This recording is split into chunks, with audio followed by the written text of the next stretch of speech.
Hey y'all, buy my book, Fool's Errand, Time to End the War in Afghanistan. Check out the full archive, almost complete, up through last year at youtube.com/Scott Horton Show. The YouTube project, it's finally really a thing. youtube.com/Scott Horton Show. There's your archives for you there, going back to 2003, 4,600 and something. All right, and sign up for the RSS feeds at scotthorton.org and donate to the show at scotthorton.org/donate. $50 will get you a signed copy of Fool's Errand. $100 will get you a silver QR code commodity disc. Any $200 donation at scotthorton.org will get you a lifetime subscription to Listen and Think libertarian audiobooks. And I accept all different kinds of digital currencies too. All the addresses are there at scotthorton.org/donate. You can do single or monthly donations by way of PayPal. And also sign up at patreon.com if you want to donate per interview. That's patreon.com/Scott Horton Show. And anybody who donates $1 or more per interview, you get 2 free audiobooks from Listen and Think Audio. All the information is there at scotthorton.org/donate. Also, shop amazon.com by way of my link. And give me a good review on iTunes or Stitcher or amazon.com if you've read the book and liked it. Thanks. Sorry I'm late. I had to stop by the Wax Museum again and give the finger to FDR. We know Al-Qaeda, Zawahiri, is supporting the opposition in Syria. Are we supporting Al-Qaeda in Syria? Well, it's a proud day for America. And by God, we've kicked Vietnam syndrome once and for all. Thank you very, very much. I say it, I say it again, you've been had. You've been took. You've been hoodwinked. These witnesses are trying to simply deny things that just about everybody else accepts as fact. He came, he saw, he died. Well, we ain't killing their army, but we killing them. We be on CNN like, say our name, bitch, say it 3 times. The meeting of the largest armies in the history of the world. Then there's going to be an invasion. All right, you guys, introducing the great Andy Worthington. He is America's greatest chronicler of the war crime of the Guantanamo Bay prison camp. Of course, he's a Brit. We do have some good Americans on this issue, but none like Guantanamo Andy. AndyWorthington.co.uk is his website. The book is The Guantanamo Files, and the documentary is called Outside the Law. Welcome back to the show, my friend. How are you doing? Yeah, I'm doing well, Scott. It's really nice to be talking to you again. Yeah, good times, man. Very happy to have you back. So listen, George W. Bush, it turns out, is great because he's taking the side of the CIA and the Washington Post and the Democrats against the president by blaming Russia. And I just thought this was great that George W. Bush was like, oh, yeah, no, it's pretty clear that Russia meddled. And nobody asked him, oh, yeah? What's your evidence for that? You know what I mean? Yeah. You're the guy who claims things a lot. We know that. This is just like when Bush said, oh, yeah, no, trust me, Saddam has weapons of mass destruction. Ask Bill Clinton. And Bill Clinton was like, oh, yeah, no, he totally does. And people said, oh, yeah, no, that's how we know it's true. Instead of, well, wait a minute, that's all you need to know to disprove the claim that Saddam has weapons. If that's what Bill Clinton says, he's known for being nothing but a liar his entire political life long. Slick Willie, the prevaricator at best. Right? Anyway, hey, if Bill Clinton agrees and George W. Bush agrees, then Putin's a villain, and maybe George Bush ain't so bad after all. What do you think? Well, it's the last bit. I mean, I'm not in the business of speculating about Donald Trump's business arrangements with various people around the world who presumably have spent some time investing large amounts of money in him. And now there he is, the CEO of the United States. Seems a bit compromised to me. But, that's not really the issue of the hypocrisy of George W. Bush. The issue of the hypocrisy of George W. Bush is just that. Why should you listen to anything this guy says without going, first of all, Mr. Bush, I'd like you to address the unindicted crimes that you committed. That was the basis of me writing an article. All right, just parenthetically, don't fall for this Russia bullshit, man. Yeah. If they were talking about Saddam Hussein here, it would be the exact same level of credibility. Look, everyone, a foreign enemy did a terrible thing to us. Does that really sound plausible to you at all? And even if Donald Trump is the most corrupt businessman in the world, which, come on, he's just a skyscraper tycoon. It's not like he's actually a banker. He rips off bankers for a living. You know, he's scum among capitalists. He's not really one of the leaders of that class at all. And anyway, however many condos Russian mobsters bought from him at inflated prices, that doesn't have a damn thing to do with the Russian government intervening in the election or any of these things like in these fake accusations. Hope you can see through that. Yeah, sorry, that wasn't much of a parenthetical, but anyway. Yeah, well, who knows? I mean, I think there are certain things that are worth looking at about the reach of social media and the way that anyone with money can ask these operators of social media who have an enormous reach but who are not regulated in any way, whether they can help them find the kind of people that they want to reach if they give them a large amount of money, which I think is a valid and interesting question. But, you know, if we carry on with this one, we're digressing from the issue really of George W. Bush. Sure. And why on earth it would be that anyone would want to rehabilitate the name of somebody who has never answered for the many crimes which he committed when he was the president of the United States.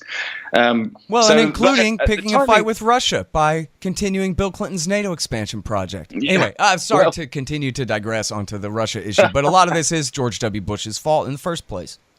Yeah. Well, and also, Scott, you know, I was particularly remembering that there are a number of dates in the calendar that I think should always be marked as, American national holidays of shame. And one of them is February the 7th, 2002. So, you know, I was planning to write about that, and it just, I suppose it's a happy coincidence that it's turned up when Bush has, you know, thrust himself back into the news spotlight with whatever else it is that he's talking about. Okay, so remind us then, what's the significance of that date? To me, the key element is this was when he issued a presidential memo informing the Secretary of Defense and the Secretary of State and various other key figures in his administration that the protections of the Geneva Conventions did not apply to prisoners seized in the war on terror, to either al-Qaeda or Taliban prisoners. So this was, you know, less than a month after Guantanamo had opened. And if you don't offer the protections of the Geneva Conventions, and specifically Common Article 3, which prohibits any kind of torture or abuse, then you are, in fact, opening up the doors for torture and abuse to be practiced with impunity. And, you know, that sadly is what happened at Guantanamo. You know, the same thing, too, is really important in that same memo was that the traditional military tribunals, field tribunals for determining who's to be held and under what category, that those were all abolished and reset with a new ad hoc process, which ended up meaning that, well, just round people up and ship them up the chain of command, and it'll be somebody else's problem to figure out who really should be held and who shouldn't. While meanwhile, the people further down the chain of command or further up it, whatever, further down the chain of custody would assume that whoever they were getting must be guilty of something, or else why would they be getting them? And so you had basically here you've had a single, you know, U.S. federal military going back 200 years that knows how to do this already, and all of their procedures have been canceled and replaced with made-up nonsense. So not only are people being tortured, but absolute nobodies are being tortured.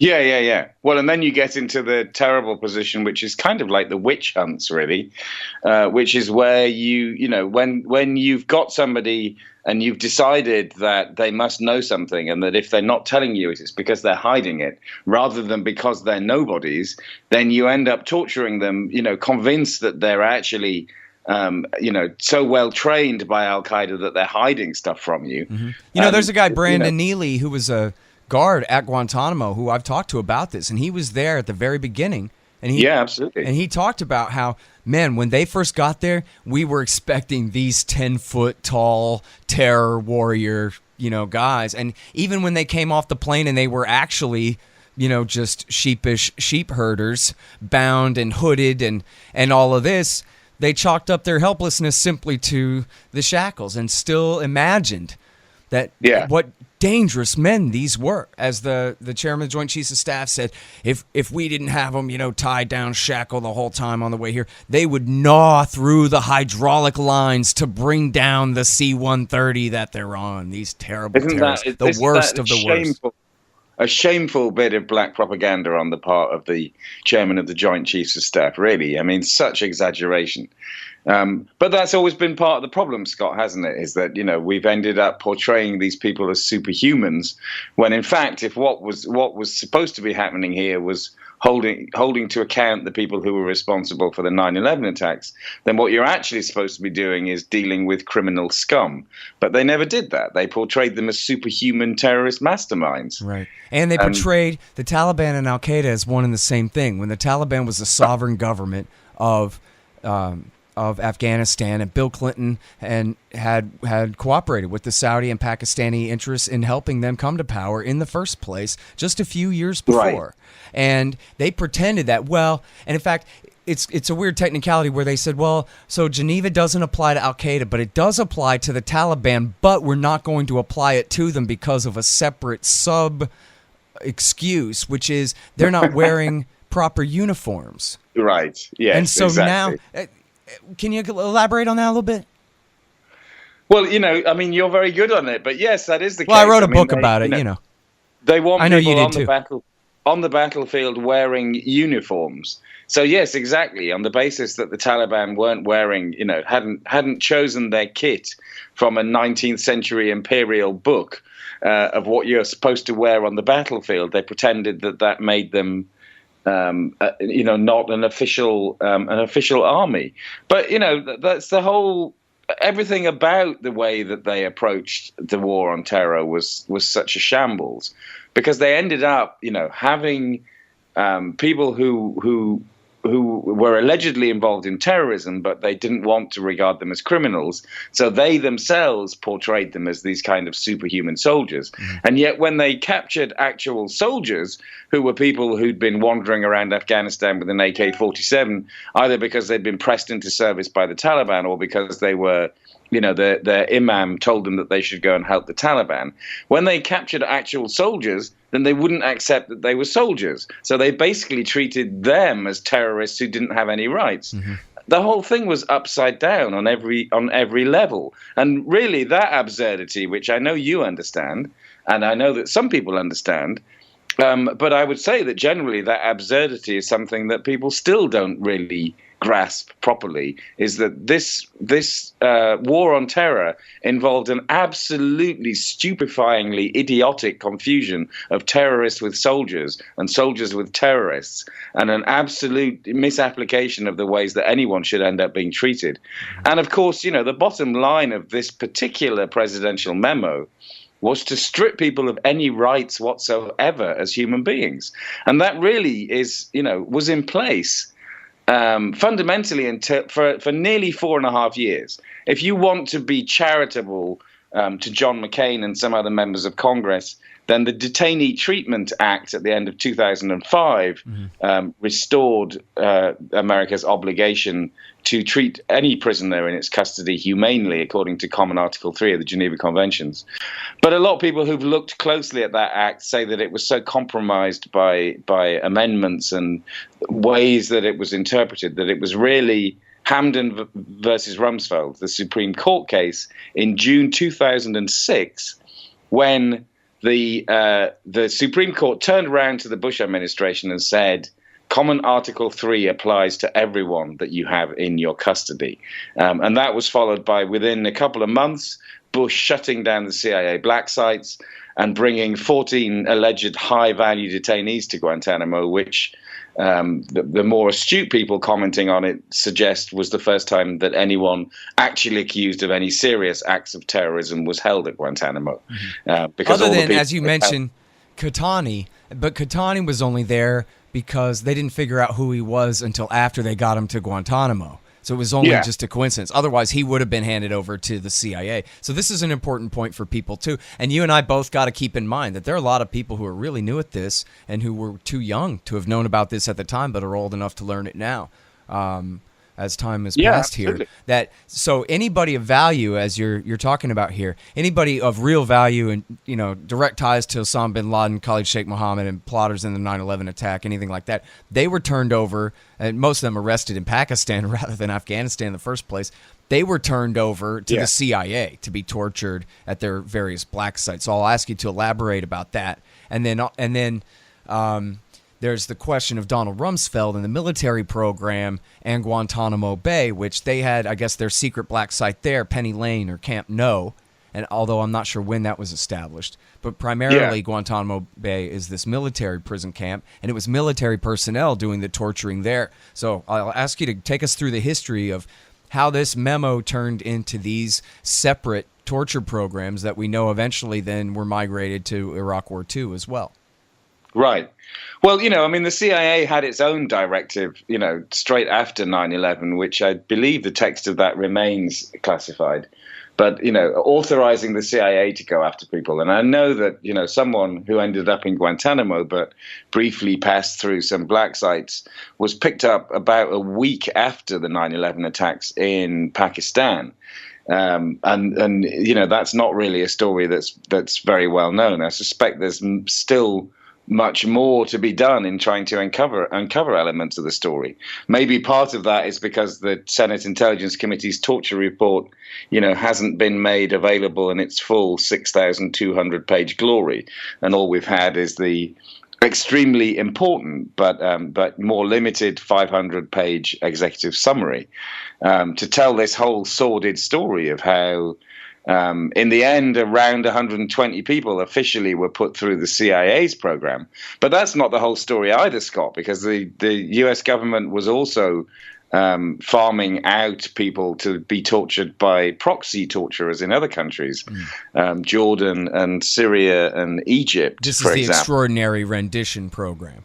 Yeah, and this is, I still don't think officially we've filled in the blanks of exactly how many people were sent out to be tortured by other people on behalf of the United States, in conjunction with the CIA's own program.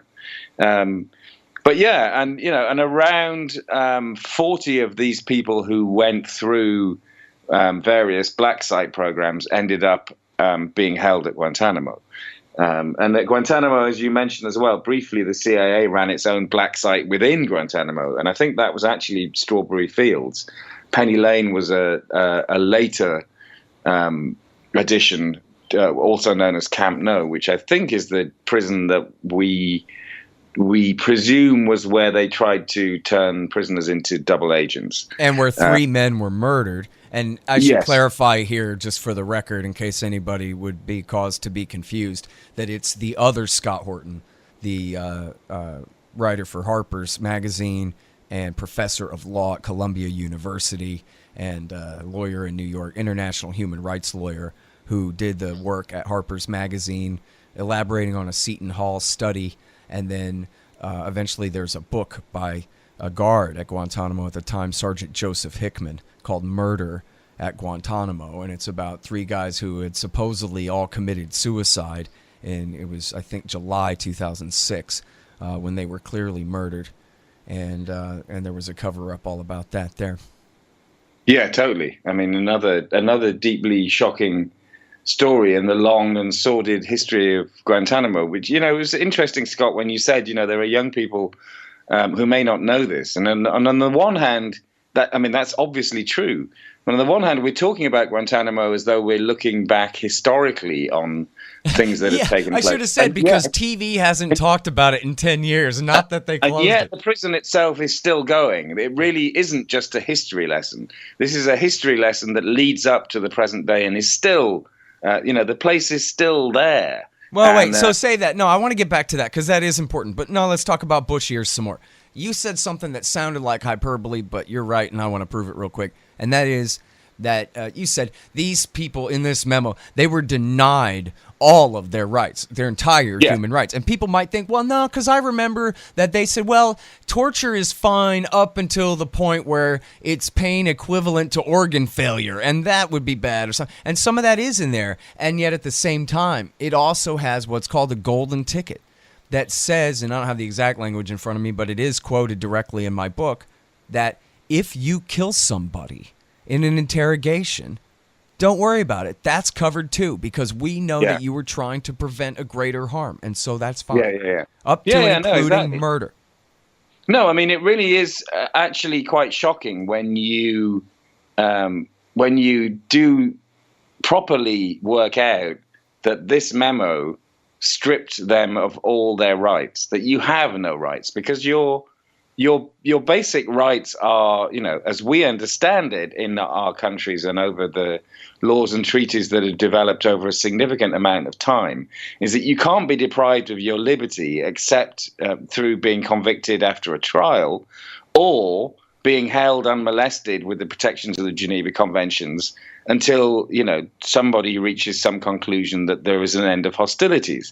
And, the Guantanamo prisoners were refused either of these protections, which means, what are they? They are people without rights. And when you realize that the Bush administration then, as well as holding them in open-ended detention, possibly forever, and let's look at the 41 men still held, who are actually held forever unless something extraordinary happens to free any of them, that while you're being held without any kind of due process, without any kind of recognition that you can't hold people for the rest of their lives without charge or trial, you are also not protected in terms of what your captors can do to you, that they can torture you, that they can do all of this stuff, and that, as you say, they then also pass all kinds of little bits of legislation here and there to try and make sure that everyone knows that if the most terrible thing happened and somebody died in your custody, you will not be held accountable for it. It's really that bad. And which is true, and we know that there were at least two men, Abda al-Jamadi in Iraq, who was murdered at Abu Ghraib, and Gul Ahmed, Ahmed Gul. Hassan Gul. Hassan Gul, I guess. Okay, at the salt pit torture dungeon. Gul Rahman, the guy who froze to death. Gul Rahman. That's right. Gul Rahman. That's right. Who froze at the salt pit torture dungeon in north of Kabul, there in Afghanistan. And they did when Obama came into power. To skip ahead a little bit here, but on this case, they had a preliminary investigation to see whether they would have an investigation into whether these guys broke the law, and they decided that no, they didn't. Don't worry about it, and that was it. That was the only criminal, attempted criminal accountability for any of this that we've seen so far. Yeah, no, absolutely. And some time ago when Jane Mayer wrote about the guy who was killed in Iraq, it appeared to be a story in which the United States had created a chain of command in which nobody was actually responsible for the fact that he was murdered in U.S. custody, that it was impossible to reach a place where anyone could actually be held accountable for it, because the responsibility was kind of shunted around and made so that it was nobody's fault. A man died, but apparently it was nobody's fault. I mean, it's horrible. Well, and it was a brutal killing as well, and it's his corpse that's in a lot of those Guantanamo pictures with the pretty blonde girl smiling, with the devil smile and the thumbs up. I'm not a religious guy, but if you actually turn that picture, rotate it 90 degrees, and get a good look at her face, man, that's creepy. Anyway. Yeah. No, absolutely. Yeah. Okay, yeah, and, desecrating people's corpses, he's just some anonymous Iraqi to most of us or something like that, I guess. But imagine if that's somebody in your family and everybody's sitting there posing with his mutilated corpse after they murdered him. People tend to, never forget that kind of thing, to coin a phrase. Well, especially when, it's not excusable under any circumstances, Scott. But if you, look at the tortured lies and logic that was required to suggest that America was in Iraq in the first place, because there was some sort of connection between the regime of Saddam Hussein and the people who allegedly had masterminded and were responsible for the 9/11 attacks from Afghanistan, there was no connection. We know that. We know that one of the key pieces of alleged evidence came about through the tortured confession of a man that the United States held who ended up being sent back to Libya, where he was murdered by Colonel Gaddafi. The United States in Iraq conducted an illegal invasion, and once there behaved with absolute barbarity towards the people that if they were going to be treating them when they captured them, they should have been treating them according to the Geneva Conventions. And yet the kind of barbarism that we saw at Abu Ghraib was actually widespread. I mean, on every level, this is just so horrible. And when you then start looking at how some of the people were abused in one of the U.S. prisons in Iraq to such an extent that they ended up being the kind of origins of Daesh, of what in the West we call Islamic State. Then it's like, oh, hang on. So we created these guys through the torture program in the country that we were illegally at war with, where we were supposed to be absolutely bound by the Geneva Conventions, and yet and would actually say publicly, there is a difference between Afghanistan and Iraq. In Iraq, we're following the Geneva Conventions. Afghanistan's a bit more complicated. But in reality, all that happened after 9/11 was that the United States did away with the Geneva Conventions. Hey, people keep telling me, man, you got great show notes on your show nowadays. And that's all thanks to Damon, who's doing the great editing and posting of the interviews. So everybody make sure and check out, even if you're just signed up to the podcast feed, make sure and check out the entries at libertarianinstitute.org and at scotthorton.org for all the great show notes. He's doing a really great job on that. And now, here's the sponsors of the show that makes the show possible, so you should help to make them possible. That's Zencash, zensystem.io, a great new digital currency. It's also a secure messaging app and all this great stuff. You can read all about it, zensystem.io. And then Mike Swanson is really my best sponsor, and in two ways here. The War State, first of all, which is a great history of the rise of the military-industrial complex after World War II, and then also his investment advice informed by great libertarian economic theory. That's all at wallstreetwindow.com. And now when you follow his investment advice, which I'm sure includes in precious metals, and so what you want to do is go to Roberts and Roberts Brokerage Inc. That's rrbi.co, rrbi.co for your gold, silver, platinum, or palladium. And if you buy with Bitcoin, there's no premium at all. That's rrbi.co for Roberts and Roberts Brokerage Inc. And then, of course, get your anti-government propaganda at libertystickers.com. New art and a brand new website coming soon. And speaking of brand new websites, if you want a brand new website, a 2018 model, badass new website, then you just go to expanddesigns.com/Scott and you'll save $500. Yeah. All right. So now, two-part question here. Could you please describe some of the tortures being used by the CIA here, the military there at Guantanamo, in Iraq, Afghanistan, and elaborate a little bit about that? And then secondly, if you could get back also to, the military side of the program, and we can talk more about the CIA side of the damn thing if you want to. But on the military side, the part that I'm really interested in is what Tony Lugarannis said in the PBS documentary, The Torture Question, when he says basically, look, man, we tortured them on the side of the road. We tortured them in back of the house. We tortured them in the living room. We tortured them in our trucks. We tortured them back at the base. We tortured tens of thousands of Iraqis, all of them. Anybody who was even accused or even just swept up in anti-resistance sweeps or however it was, they were all treated like they were bin Ladenite terrorists, as though they had no rights at all. And this went on for years there in Iraq War II. Well, which is basically what I was just saying to you about how absolutely shameful and disgraceful it is that this is what happened when the necessary protections were removed that are supposed to,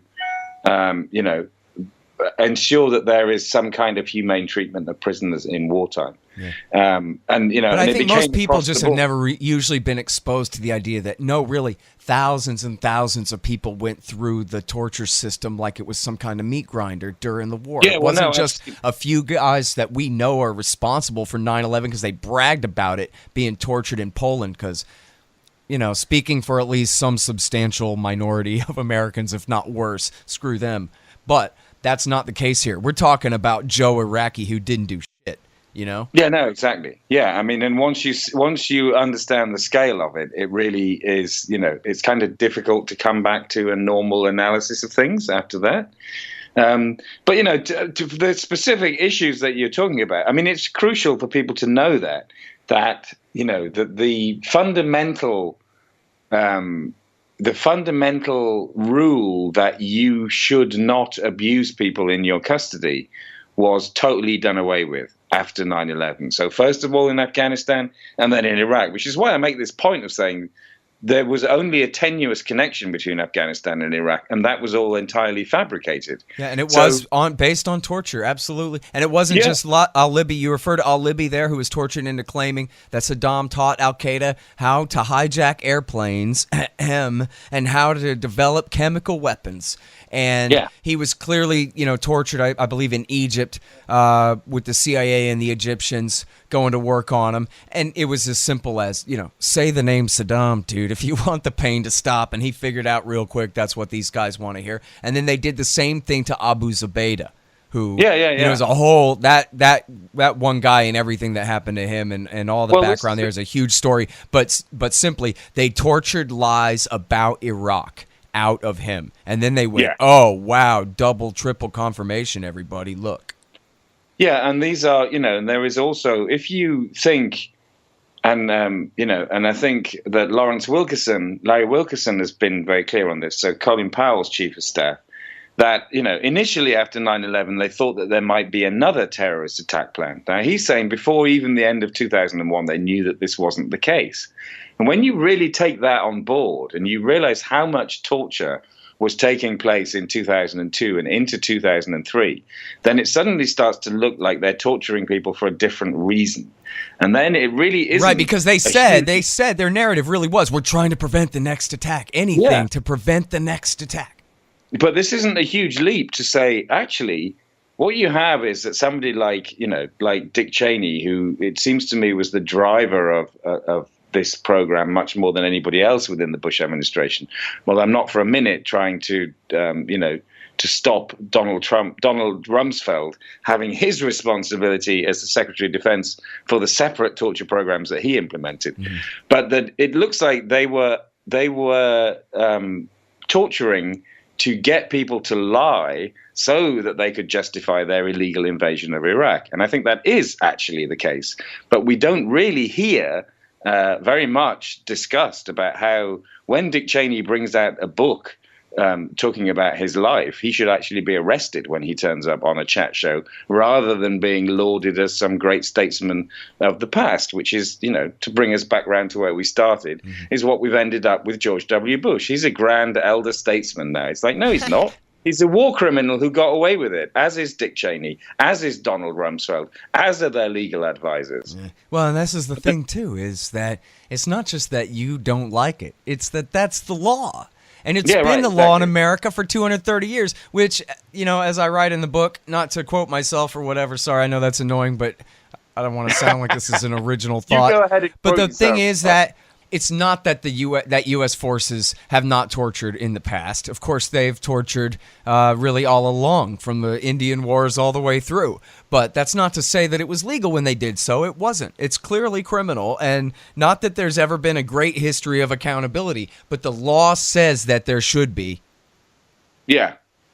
Well, and also, there are those particular novelties after the 9/11 attack, Scott, which you were asking me to talk about, of how, John Yoo, who's a law professor at Berkeley, who was working in the Office of Legal Counsel, which is the part of the Justice Department that ironically advises the executive branch on what it is legal or not to do, attempted to redefine torture so that torture could be practiced by the CIA. And he's the one who came up with this, this claim that it wasn't torture unless it led to serious organ failure or death. And in the meantime, you have Donald Rumsfeld, who seems to be feeling a bit left out of the fact that the CIA is getting into all this heavy duty stuff and actually has legal advice about what to do. So Rumsfeld, when he finds out that he's got this guy Al-Qahtani, who was supposed to be the 20th hijacker on 9/11, then he gets his people to write their own torture program that he can use. And so there are two parallel torture programs running here, one CIA program and one that the military is using. And that was supposed to be just for al-Qahtani. We then know that there was a specific program for Mohammed al-Slahi, the now liberated man and famous author. But we also know from people who've spoken about it over the years that in fact it became very widespread, the use of all this torture and abuse at Guantanamo. And then we've been discussing the bigger picture, which is that when you have stripped away the Geneva Conventions, then you end up in a position where, whether it's directed or not, you have encouraged everybody under your command to start abusing prisoners in a much more open manner than would have happened. Yeah. And that's what we've seen everywhere. And the responsibility for that, again, clearly rests with all these very senior figures within the Bush administration. Yeah. All right, now, so I want to go back to what you said about Abu Bakr al-Baghdadi, for 3 years, the caliph of the so-called Islamic State there.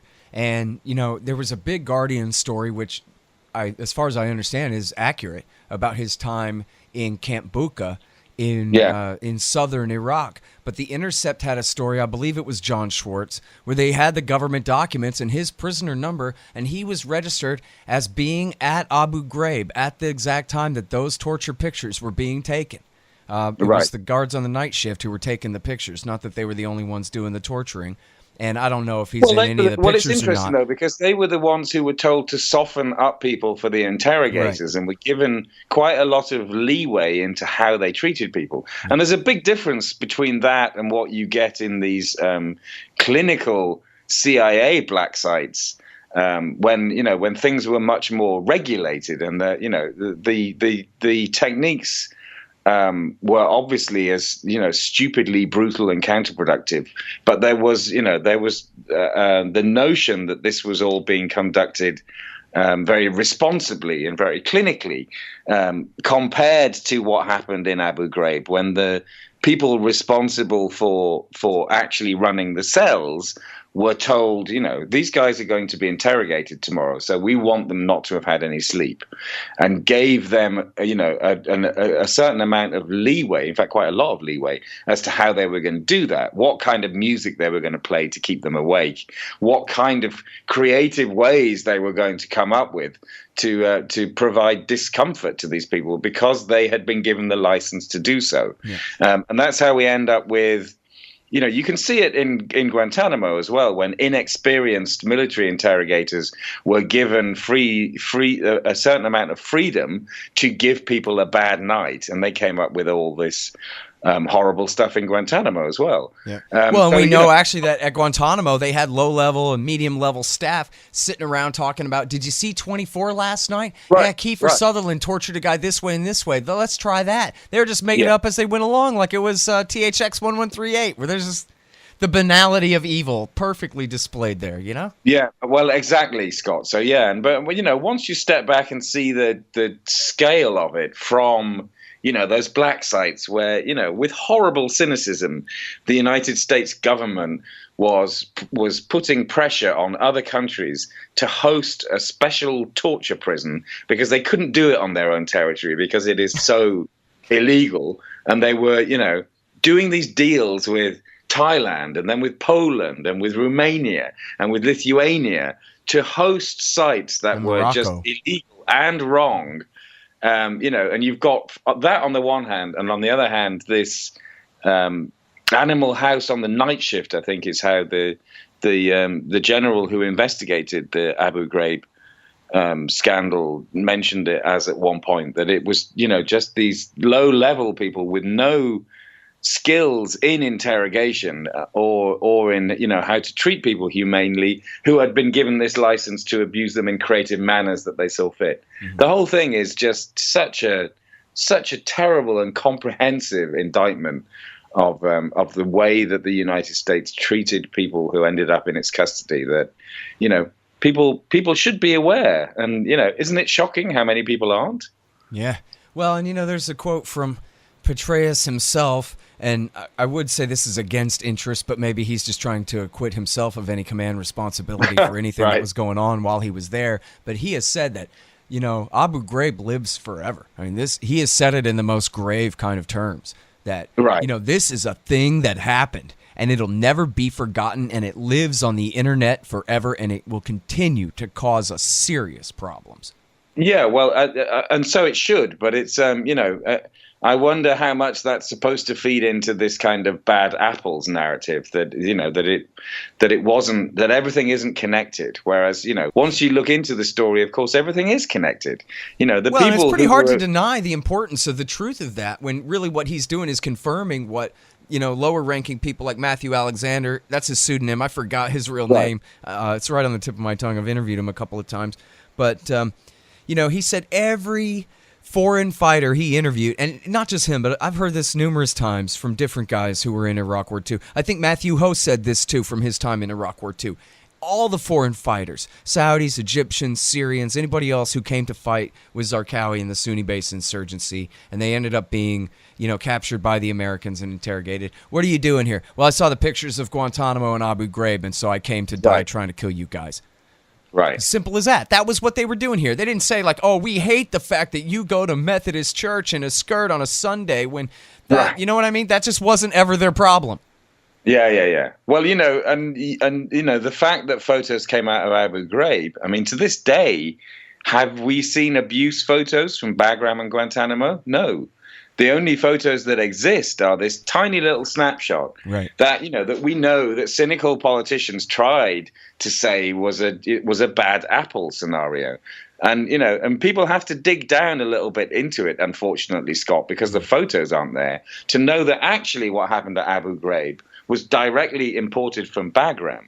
And that, the techniques that were used in Bagram, of course, also migrated to Guantanamo, and that the whole thing is connected. That's the thing, is that when you see those shocking images from Abu Ghraib, which I think, must be seared onto the retina of everyone who's seen them. But when you see them, they are an exemplar of everything that was happening in everything that the United States has done since 9/11. And people should look at Taxi to the Dark Side, the documentary by Alex Gibney there, if you want a small portrayal of what was going on at Bagram Air Base around that time. It's a very heavy film, but it's very appropriately heavy because, at the heart of that film is Dilawar. At the heart of that film is a hapless taxi driver in Afghanistan who was brutally murdered in Bagram by people whose responsibility was to treat him humanely and who absolutely categorically failed and murdered him horribly. Yeah. Well, and the most memorable part of the movie to me is the guy whose nickname was Monster, who had Monster tattooed across his giant barrel chest, and he said his job was brutalizing the hell out of anybody in there. But when it came, I forget if he's talking about Dilawar himself or if he was talking about Omar Khadr, who was also in there around the same time. At some point, he drew a line and said, listen, this person is too young and small and helpless. Nobody beat him up, at least while I'm working. We can beat up everybody but him, something like that. But he painted a picture of a torture dungeon straight out of a Far Side cartoon or something in there. Yeah.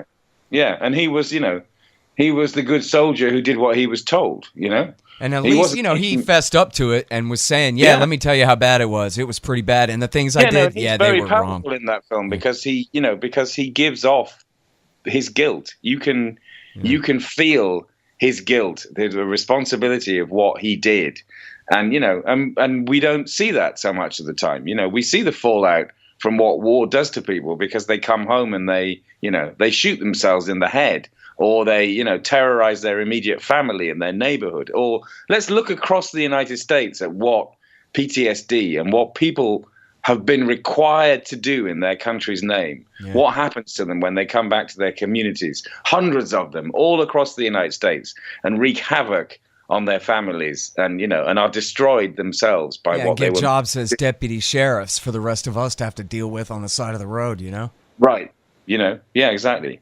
Well, and think of this too, going back, the conflation with Iraq aside, I mean, this is just the most incredible thing that they were able to get away with this. But just think about how criminal it is, the way that they conflated Al-Qaeda with the Taliban. From the very beginning, Al-Qaeda, Taliban, Al-Qaeda, Taliban, Al-Qaeda, Taliban. Monster, over there running the Bagram prison.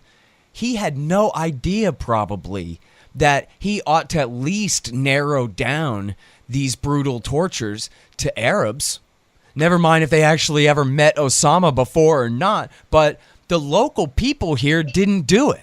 And yet, our government certainly knew that all along, that, even according to them, the Taliban were basically forced to suffer the presence of Al-Qaeda, such as it was. And we're trying to constantly, even before 9/11, negotiate bin Laden away. Right. But and so they could have told the truth that, look, this is a war on Al-Qaeda. We're going to get Al-Qaeda. And Monster, look, if you find any Egyptians, by all means, beat his ass. I'm not saying that, but that's what George Bush could have said. But if you find a local Afghan taxi driver, we're here to protect him. That was what they were selling us on TV. Look, we're bringing them food aid. We're here to help them and whatever, the Afghan people. But the Taliban were the Afghan people too. I'm not saying they were good guys, but they weren't the ones who had attacked us. Well, and the army guys on the ground should have known that, and they weren't told that, I don't think. Well, we've been speaking since 2007. I'm still on this story of Guantanamo, which, insanely has been open for 16 years. And Donald Trump now wants to reinvigorate it. But, you have then spent this huge amount of your time looking specifically at the story of Afghanistan. And they're not really any different, are they? Here we've got another 16-year-old story of insanity. What happened? When I spoke to Anand Gopal, who wrote a great book about the U.S. in Afghanistan, and he told me, the story of the U.S. in Afghanistan is that they snatched defeat from the jaws of victory, and that goes back to 2002. In 2002, the U.S. had basically won. What the hell are they doing still there now? What is this? Yeah, they picked a fight that they cannot win, too. Why are we still in Afghanistan? What is all this? Yeah. Well, now, so this is really a big part of the story, too, as long as we're at it, that because of all the controversy over Guantanamo, but the lack of controversy over Afghanistan, in the Obama years, and this isn't my phrase, this became like a common thing among NGOs and civil rights critics and stuff like that, the human rights organizations and so forth, that Bagram became Guantanamo East.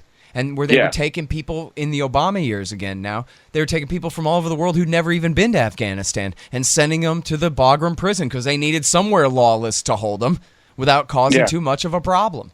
And so they continued to do this as Obama was making the shift toward more assassinations and less captures in order to... That was his solution to the problem. Well, we'll just murder them instead of torturing them. Well, and their solution to a lot of problems actually in both Afghanistan and in Iraq was to eventually reach these agreements with the governments of those countries that they would hand over their prisons to the responsibility of the home governments, which, in both cases suddenly absolves the United States of all responsibility for anything. And, and the other issue really And we know that those governments in Iraq and Afghanistan continued to torture people.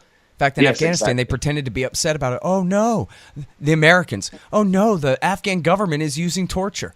And so now there's a problem if we hand the prisoners over to them. Huh? Right, exactly. But it does, it did in practical terms mean that the United States government was able to claim that it absolved itself of all responsibility for the treatment of prisoners because it had handed over the responsibility for prisons to somebody else, as though everything they did didn't count. And, the other thing that interests me is that, there've been efforts legally to address the responsibility of the United States to have kept the sites that it held people in and interrogated people in and tortured people in, to keep them, and not to destroy them, as that they're part of the evidence. But obviously what we've seen over the years is that things have ended up being destroyed. And all those years that we talked about Bagram, for example, and there was a lot of focus on Bagram, particularly under Obama in those early years. And we've ended up with basically, or in fact, the old Bagram, the Russian prison that the Americans first used under Bush when they were torturing people horribly in that place. The entire thing is gone. It's been destroyed. The crime scenes of U.S. torture and abuse worldwide have been destroyed. In that way, Guantanamo is still a place where it's like, no, you still got this. You've still got this prison. You're using more modern blocks than what you started with, which was Camp X-Ray. But the physical crime scene is still there. Yeah. But then the great irony is that, as I mentioned, the great crime scene is now in the control of a president who would love to reinvigorate the crime scene, because there isn't enough crime happening there in Guantanamo now, instigated by his own government under his control. Yeah. All right. So, now take us up to the present day. George Bush, correct me if I go off the story here, sent about 700 of these guys home. The previously mentioned Lawrence Wilkerson says they knew immediately that almost all of these guys were innocent, and after a little while, they started the process of repatriating almost all of them. So how many guys are left? There's 2 or 3 different categories of prisoners there. Please take us through and get us up to date. Yeah, sure. Well, I think it was, a little over 530 that were released by George W. Bush, and most of that was through political pressure. I wouldn't claim that he ever understood or would acknowledge, any of these people would acknowledge the extent to which they filled that prison with nobodies. But, it was mainly that he got political flack from his allies. The reason that, the majority of people that were left when he left office hadn't gone home was because they were Yemenis, and nobody ever cared about people from Yemen. They were never politically significant. Obama released nearly 200. There are 41 men left in Guantanamo. 5 of these men were approved for transfer out of the prison by review processes that were established by President Obama. That Donald Trump shows no willingness to acknowledge, that he should be tied to these decisions. Now, they weren't legally binding, but they were taken by high-level U.S. government review processes, and they really should be followed up on. But he doesn't care. He's also holding 10 men who are, I would say, kind of perpetually stranded in this broken loop that is the military commission trial system, which is incapable of delivering justice. And 26 other men who Obama's second and last review process, the periodic review boards, which was kind of like a parole system, decided should continue to be held because they still constituted some kind of a threat. Those reviews are supposed to keep taking place, that they're reviewed administratively every 6 months, and then every few years the prisoners with their lawyers can seek to make a fresh case about why, as is appropriate in a parole system, they would say to the U.S. government, we are reformed people. We are sorry for what we did. We want nothing more than to go home and see our wives and kids again, marry somebody, embark upon meaningful work and never say a bad word about America again. And now wait, so these are the guys who, okay, so there are 2 different kinds of guys who have been cleared. Right? One category, they've been cleared for release. This is I think the 5 you said, who've been cleared for release, but they quit moving on that in the Obama years, and it's pretty obvious Trump isn't going to take it up. But then there's another category guys who, I guess maybe cleared isn't the right word, but the government has had to admit, we actually don't have anything on these people that we could prosecute them with, even in this rigged military tribunal down here. But we're going to hold them forever anyway, right? They kind of fudged it. So what they had is that they had some low-level guys who were guilty of wandering around Afghanistan with an AK-47 but had never commanded anything. Really, really low-level foot soldier types. But they had people who, had misbehaved since they had been detained by the Americans, either by threatening them or by embarking on hunger strikes. That's what they've got. That's what part of this group of 26 is. Still to this day, there are nobodies there who have just misbehaved badly. Because guess what, Scott? They didn't like the way that they've been treated since they were first apprehended. And look, human rights organizations across the world and, psychologists and psychiatrists and anybody with a shred of humanity's got to understand, even if you think that under whatever circumstances somebody deserves this kind of thing, you got to admit, solitary confinement itself is torture. And prison, when you know that you're never going to get a trial, And even Well, if that's you the got thing one, that- it would be fake Yeah. and you'd lose and you'd be held here forever anyway. But you're not even going to get a chance to really defend yourself at any No. formal process of accusation. That's the Americans that are doing this to these people. And then that's where we still are with it, Scott. So, of those 26 guys, Abu Zubaydah is one of them. Some of the guys that are described as high-value detainees are amongst these people. These are people that the United States alleges, and there is public, documentation available in most cases about these people, claiming that they were involved in actual acts of terrorism. And yet, these are people that the United States isn't going to put on trial. And largely that's because they tortured them. But, what you have to also wonder in this opaque world of evidence, whether some of these people that they've bigged up as terrorists in the past actually aren't the people that they thought that they were. Well, and they've Because, admitted that of course, that's the case with Abu Zubaydah, where they used to say he was number 3.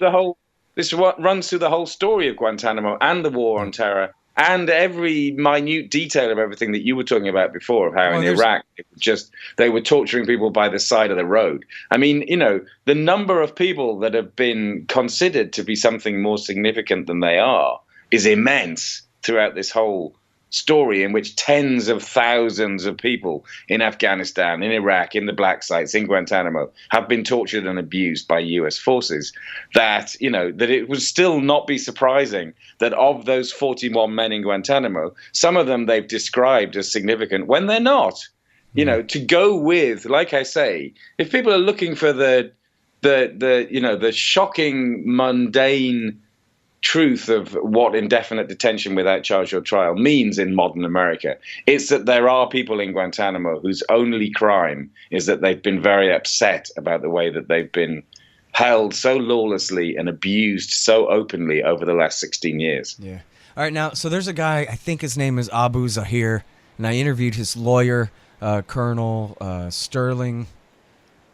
I forget if that was his first or last name. I'm sorry, man. Anyway, and this guy's thing was mistaken identity. He was not an Al-Qaeda guy named this. He was a translator for the Taliban with the same name. And when they busted him, they had him with a container of salt, sugar, and petroleum jelly, or 3 containers full of salt, sugar, and petroleum jelly. And they said, oh, yeah, this is chemical weapons. And they held him for 14 years before they were finally forced to admit that, okay, yeah, that's just salt and sugar and not so much chemical weapons.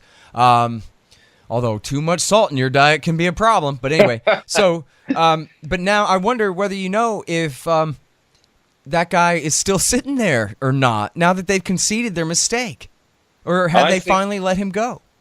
I think the guy you're talking about, if it's the one I'm thinking of, he'd actually been accused of being involved in a bombing that took place in a marketplace. And Sterling Thomas, that's the lawyer's name. I'm sorry. It's because his name should be Thomas Sterling, but it's not. It's the other way around. I'm sorry. Go ahead. Was it a guy called Abdul Zahir?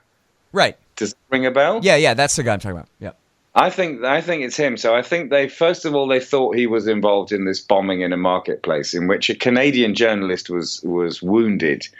And under Bush, he was initially going to be charged in the military commissions, then they dropped it. Then we never heard anything about it again. And I think eventually, yes, I think he, as with a lot of the people there, even many, many years down the line, it turned out that the United States government ended up, as quietly as possible, admitting that maybe there were issues of mistaken identity. And I think he was released, Scott, but I think I don't think he was sent back to Afghanistan, because in the last few years, the Obama administration, having had its hands tied by Congress on this, didn't send anyone back to Afghanistan. So lawmakers over the years came up with various lists of countries that they wouldn't allow anyone to be returned to. And everybody agreed that no one could go back to Yemen. And Afghanistan was added to that list at some point. So some Afghans ended up in other countries, dotted around the world in regimes that would take them in. So I think some of them may have ended up in the United Arab Emirates or in Oman, which, okay, they're Muslim countries, but, if you're a Yemeni and they put you in Oman or the United Arab Emirates, bears some kind of similarity geographically, you're back in the Gulf area. I don't know what on earth it could be like if you're a kind of rural Afghan nobody, and your freedom from Guantanamo means that you are, then deposited in a Gulf country with no family, and somehow expected to get on with your life again. It sounds like that would be rather difficult. All right, one last thing is the future here, man. There was a quote from Pompeo, the director of the CIA right now, who was implying that they're going back to torture now. Well, what can we do about that? The good thing is that when Trump took office, and then the leaked executive order came out, suggesting that he enthusiastically wanted to reestablish torture and the black sites, pretty much the whole of the establishment came down on him and said, you need to stop talking now. And I wouldn't be so foolish, Scott, as to think that they did that because they recognized the immorality of engaging in torture. I think what they recognized is, and this is, by this I'm talking about the more right-wing ones. I think there are plenty of people within the US establishment who have looked at the facts and have had established, as they should have, that the Senate Intelligence Torture Report demonstrated that not only was it brutal, that the rules that as such that were set were broken, that the CIA lied regularly to everybody about how much what they were doing and how useful it was, but that also nothing was produced as a result of that needed torture to be used. If you wanted to get information out of people, you don't torture them. I think that has become clear to anyone with a functioning brain. I think that people who are still wedded to the nonsense of the Wild West and the vengeance that they want, I think even they have generally been scared, because the Senate Intelligence Report came very close to suggesting that crimes had been committed for which people should be held accountable, and I think they know that. So there are people who are advising Trump also on the basis that, yeah, we'd love to do this, but it turns out that there are people who don't like us doing it, and they are quite dedicated to trying to make sure that we don't. So all round, it's not a very good idea. Now, that isn't to say that they won't be doing stuff on the front line, and I think they've been doing that all along. So basically, if you're out, if the United States happened to actually have boots on the ground somewhere rather than just bombing people or dropping drones on them, then if they capture actual enemy combatants, as they would describe them, then they hold them in a forward operating base and they do what they like with them for a little bit of time, but not for too long, because they don't really want anyone giving them that much scrutiny. I think that's happening. I would really, really hope that no one is going to suggest that any kind of formal program of secret detention and torture is going to come back. But what do I know, Scott? The reason that I presume that more than anything else is that particularly what happened under Obama was that everybody said detention's a bit messy and we've been getting into all these problems. How about with these newfangled drones, if we just kill everybody that we think might be a threat anyway? And everybody went, yeah, that sounds like a great idea. Let's do that. Yeah, no appeals that way. No, nothing. More just war, a bunch of dead people. And so long as you can pretend that you're getting away with that, because the innocent people that you've killed, and God knows how many of them there are, but the relatives of the people who were at a wedding party or who were nobodies, because there are always nobodies, there are always these terrible civilian casualties. You just have to hope that they're not going to get so upset that they're not going to come after you. And I think what we've learned after all this time is that quite frequently people refuse to accept peaceably the way in which they have been so horrendously abused and murdered by the United States. And in some cases, that is what motivates them to fight back. Yeah. It's all self-created, in other words. All right, you guys, that's the great Andy Worthington. The book is The Guantanamo Files, the stories of the 759 detainees in America's illegal prison. The movie is Outside the Law. You can find that at your favorite search engine online. And check out his great website, andyworthington.co.uk, for hundreds of great articles about this. going way back in history, 10 or 11 years for us here. Thanks very much, Andy, again. Appreciate it. Thanks very much. All right, you guys, the great Andy Worthington, and you know me, I'm scotthorton.org, youtube.com/Scott Horton Show for the full archive there now. YouTube project, finally done. foolserrand.us for the book, Libertarian Institute and antiwar.com for things you should read, and follow me on Twitter @Scott Horton Show. Thanks.